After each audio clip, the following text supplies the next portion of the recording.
All right, so we're going to shift gears now. We're going to talk about, to me, my most favorite part of the whole procedure, which is designing the front. In order to design the front, we have to understand how hair grows.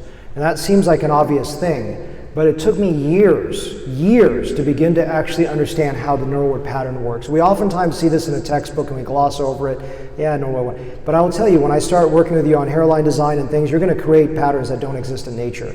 And unless you really understand this pattern and look at balding patterns of each other, and that's part of the exercise this afternoon, you will not be able to understand. You'll create a hairline that's too front heavy. You'll make frontal temporal areas that look like it's transgender hairline when you're not intending to, etc. So you got to know the subregions. This is the vocabulary of discussing the areas of the scalp, and each part of the scalp has different growth patterns. Is Angelo here? Yeah, come on up here while we're talking here. We're going to demonstrate on a scalp. And head like a box is the idea that I came up with, which is to describe these regions, which essentially the top of the head, the flat portion is the mid-scalp. The hairline is a transition from the horizontal to vertical scalp. Go ahead and sit up there if you don't mind. Vertical scalp. The crown is on the vertical scalp behind. Steve, Gable, can you go up there too?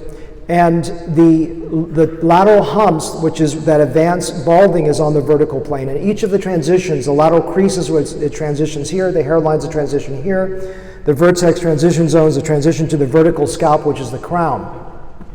So understand, when you think about the head like a box, you start to understand these regions more on the scalp. And there are no abrupt transitions. As you design recipient sites, you don't go from here to there. Everything is a gradual transition, and that's the art of understanding how it exists in nature. We'll see that more in a live person in a moment here.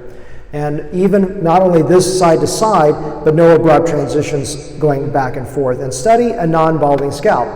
Essentially, we're going to look at Angelo and hopefully through this demonstration see a little bit about how hair naturally grows on a scalp, and that can help you.